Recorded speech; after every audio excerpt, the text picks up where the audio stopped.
Hello students, this is Kamaljeet Sharma, PGT Accountancy, teaching accountancy for grade 11th and 12th in Cambridge International School, DASUA.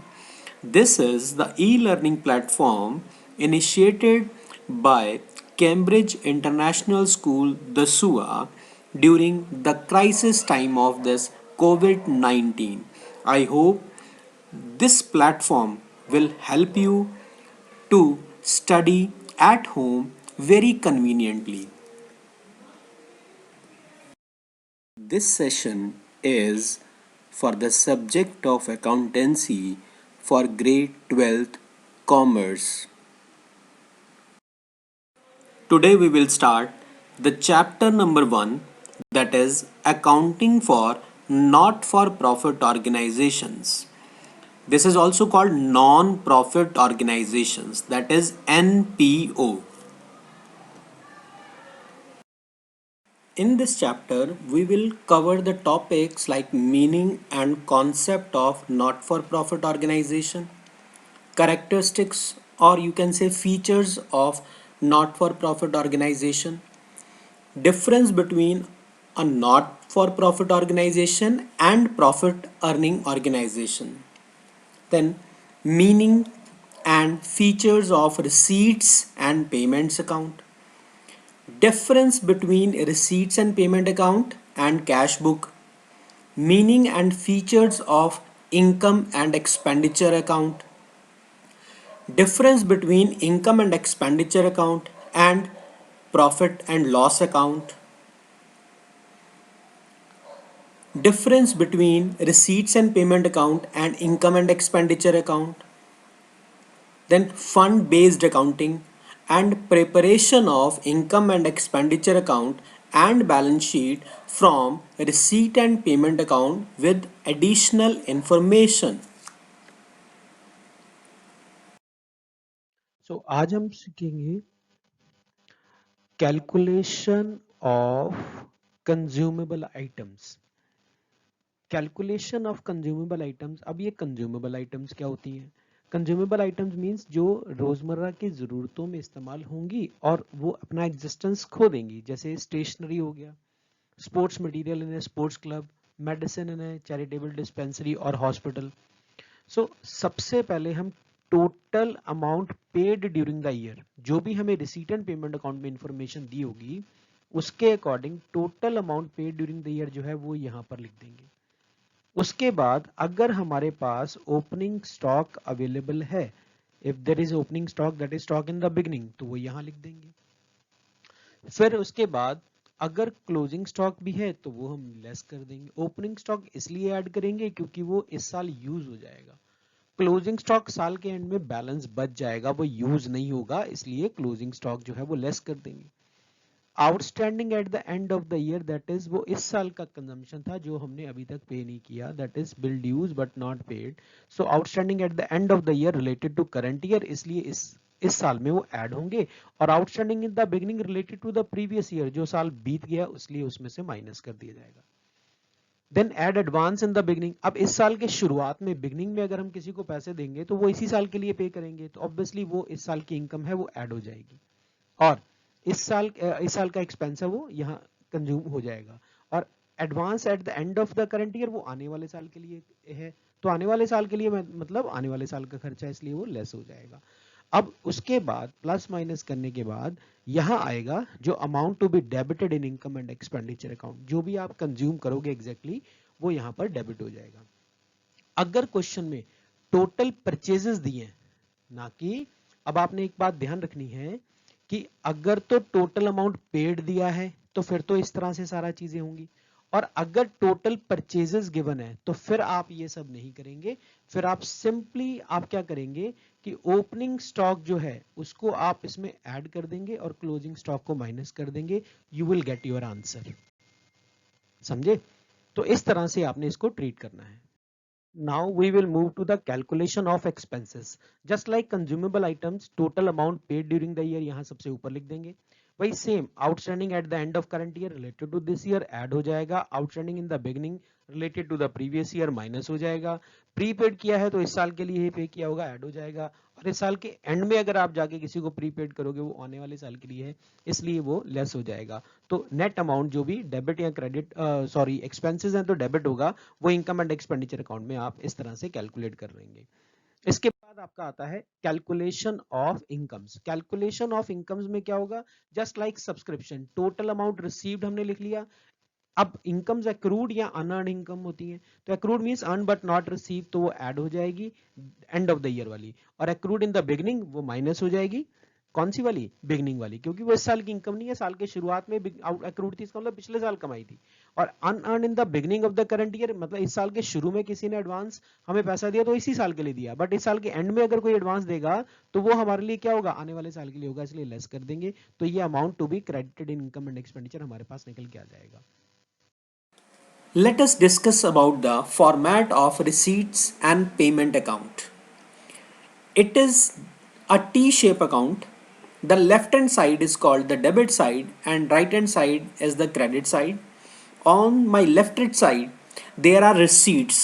The total receipts, whether they are capital receipts or revenue receipts, all receipts are to be recorded on the debit side, and all payments, whether they are capital payments or revenue payments, all payments to be made on credit side. So first of all, two balance brought down, that is opening balance of any cash in hand or the cash at banks. Banks means the accounts may be in multiple banks.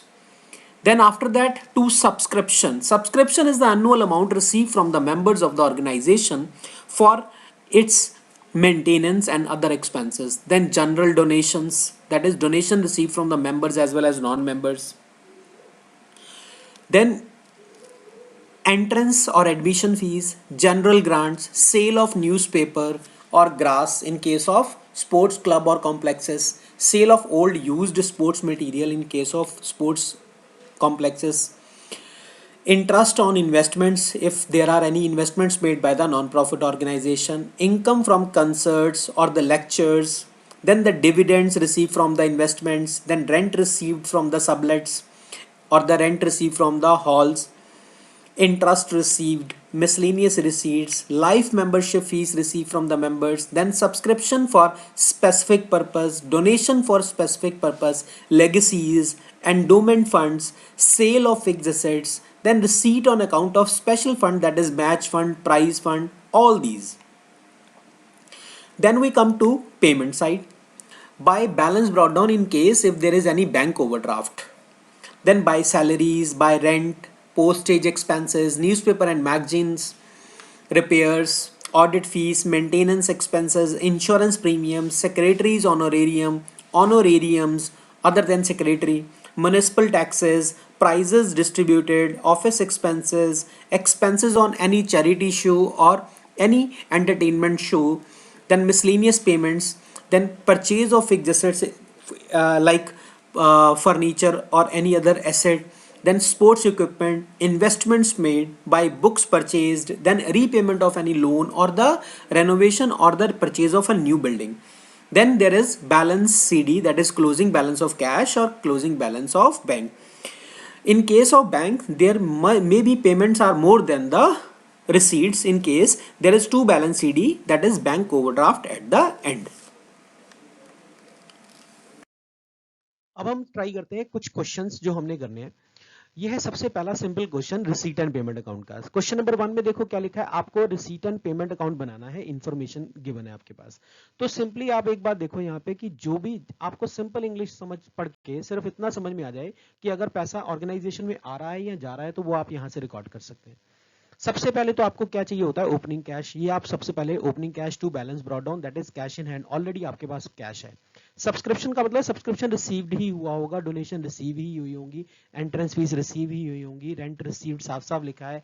अब obviously electricity charges आपने पे किए होंगे, taxes paid लिखा ही हुआ है, salaries आपने pay की होंगी, honorarium that is remuneration paid to the professionals वो आपने पे ही किया होगा इसलिए पे कर दिया। इंटरेस्ट रिसीव्ड है तो क्लियरली लिखा है कि पैसा आया तो रिसीव्ड में आ जाएगा। प्रिंटिंग एंड स्टेशनरी ऑब्वियसली आपने पेमेंट की होगी, पेटी कैश एक्सपेंसेस पे किए होंगे, इंश्योरेंस प्रीमियम पे किया होगा। रिसीट एंड पेमेंट अकाउंट जो है वो रियल अकाउंट की तरह होगा, debit what comes in, credit what goes out. अब हम इसका आंसर देखते हैं कैसे करेंगे। So this is a receipt and payment account. अब आपके सामने एक रिसीट एंड पेमेंट अकाउंट है, receipt and payment account of railway club. आप रिसीट एंड पेमेंट अकाउंट में अब जितना भी, अगर आप ये कहो कि डेबिट व्हाट कम्स इन, जो भी पैसा आ रहा है वो इधर आएगा, जो भी पैसा जा रहा है वो इधर आ जाएगा। अब होगा क्या, अब आप देखो ये ओपनिंग बैलेंस ये गिवन था क्वेश्चन में 4390, सब्सक्रिप्शन रिसीव हुए 3760 के, डोनेशन 8000 की, एंट्रेंस फीस आई, रेंट रिसीव हुआ और इंटरेस्ट रिसीव हुआ। उसके बाद आपने क्या किया है, सारी पेमेंट्स किए, इलेक्ट्रिसिटी चार्जेस, टैक्सेस पे किए, सैलरीज पे की, ऑनरेरियम पे किया, प्रिंटिंग एंड स्टेशनरी और पेटी कैश एक्सपेंसेस और premium paid, insurance premium paid, ये सारी पेमेंट की। जब आपने टोटल किया डेबिट साइड का, तो आपके पास टोटल पैसे इंक्लूडिंग ओपनिंग कैश सब मिला के टोटल पैसे आते हैं 62,490 रुपीज। उसमें से ये सारी की सारी पेमेंट्स करने के बाद भी आपके पास कितना पैसा बच जाता है, 33,000 रुपीज। तो ये आ जाएगा आपका balance CD, that is closing cash, मतलब साल के एंड में आपके पास इतना कैश बच गया। इसी तरह का एक क्वेश्चन हम अभी और करते हैं, देखिए यह बंगाली क्रिकेट क्लब इनॉग्रेटेड हुआ और उसमें ये रिसीट्स एंड पेमेंट दी हुई है। अब रिसीव क्या क्या हुआ, एंट्रेंस फीस रिसीव हुई, आपके पास एंट्रेंस फीस रिसीव हुई, तो एंट्रेंस फीस हमने रिसीव करनी है, डोनेशंस और सब्सक्रिप्शन और डोनेशन। यहाँ तो क्लियरली लिखा हुआ है कि ये जो पैसा आया, एंट्रेंस फीस, सब्सक्रिप्शन और डोनेशन, तो सिंपल सी बात है, ये रही आपकी तीनों की तीनों ट्रांजेक्शन यहाँ पर लिख दी उन्होंने। उसके बाद ये सारी की सारी आपकी पेमेंट्स है, वो सारी पेमेंट्स आप यहाँ पर लिखो और टोटल आ रहा है डेबिट साइड का 80,000 रुपीज। 80,000 रुपीज से ये माइनस करो सारा, तो आपका 17,000 रुपीज बचा। 17,000 इज योर क्लोजिंग कैश। तो इस तरह से एक सिंपल जो रिसीट एंड पेमेंट अकाउंट है वो आपने बनाना है बहुत ही इजीएस्ट वे में। ये एक और आपके पास आ गया, the following information were obtained from the books of Delhi Club as on 31st March 2019 at the end of the first year of the club. Prepare receipt and payment account। आपने receipt and payment account खुद बनाना है। अब receipts भी साफ साफ दी हुई है, payments भी साफ साफ दी हुई है। ये इस क्वेश्चन का आंसर आप खुद करोगे, अपने आप करोगे, आपने खुद इसको सॉल्व करना है। मैंने सिर्फ आपको ये क्वेश्चन दिया, आपको समझा देता हूं मैं कि डोनेशन फॉर बिल्डिंग कितनी आई, ये आया पैसा, एंट्रेंस फीस ये भी पैसा आया, सब्सक्रिप्शन ये भी पैसा आया, ऊपर लिखा ही है साफ साफ की रिसीट्स हैं। और उसके बाद लॉकर्स रेंट, मतलब कभी जो स्पोर्ट्स कॉम्प्लेक्सेस होते हैं उनमें लॉकर्स अवेलेबल होते हैं कि आप अपना सामान उसमें रख सकते हो, तो उसका रेंट लेता है स्पोर्ट्स क्लब या स्पोर्ट्स ऑर्गेनाइजेशन या स्पोर्ट्स कॉम्प्लेक्स। तो वो आप लॉकर रेंट जो पे करोगे वो ऑर्गेनाइजेशन के लिए, स्पोर्ट्स क्लब के लिए, तो क्या होगा, वो इनकम ही होगी, रिसीट्स मतलब आएगा। रिफ्रेशमेंट रिसीट्स, अगर कोई कैंटीन है वहां पे आपने पैसे खर्च किए, गवर्नमेंट से ग्रांट मिली, तो ये सारा पैसा जो है बिजनेस में आ रहा है। परचेज ऑफ लैंड पेमेंट की गई, परचेज ऑफ फर्नीचर पेमेंट की गई, सैलरीज पे की गई, मेंटेनेंस ऑफ प्लेग्राउंड पे किया गया, रेंट जो है वो पे किया, रिफ्रेशमेंट पेमेंट्स वो पेमेंट की गई, लाइब्रेरी की बुक खरीदी, purchase of 90% government bonds that is investment की गई, shares bonds debentures are the investments, और ये भी पेमेंट की गई 15,000 रुपए की टर्म डिपॉजिट, बैंक में पैसा जमा कराया गया। तो इसका आंसर आप खुद सॉल्व करेंगे, रिसीट्स इधर लिखी है, पेमेंट उधर लिखी है, सिंपली आपने सिर्फ वैल्यूज पुट करनी है और क्लोजिंग कैश यहाँ डेफिसिट जो भी होगा वो आपने कैलकुलेट करना है। हाँ, तो इस सेशन में हमने क्या किया, इस सेशन में हमने कुछ बेसिक कॉन्सेप्ट्स जो हैं उनको रिवाइज किया और इसके साथ साथ कुछ एग्जाम्पल क्वेश्चन भी किए। अगले सेशन में हम और एग्जाम्पल क्वेश्चन करेंगे और मुझे लगता है कि आप लोगों को इन सारे जो भी हमने अभी एग्जाम्पल किए अच्छे से समझ में आ गए होंगे। और अब आप अपनी तरफ से खुद से भी कुछ कोशिश कीजिए कि इसमें आपने कुछ रिसीट एंड पेमेंट अकाउंट जो आपकी बुक में दिए हुए, वेदर इट इज एनसीईआरटी और टीएस ग्रेवाल, आपने उनको उसमें से सॉल्व करना है। It's homework time now. Revise all these topics and learn it by heart because these topics are very much important while preparation of financial statements for a not-for-profit organization. In the next session, we will continue our next topic. Till then, dear students, to stop the COVID-19, stay home. If you don't think about yourself, think about your loved ones. So stay home, please. But study regularly.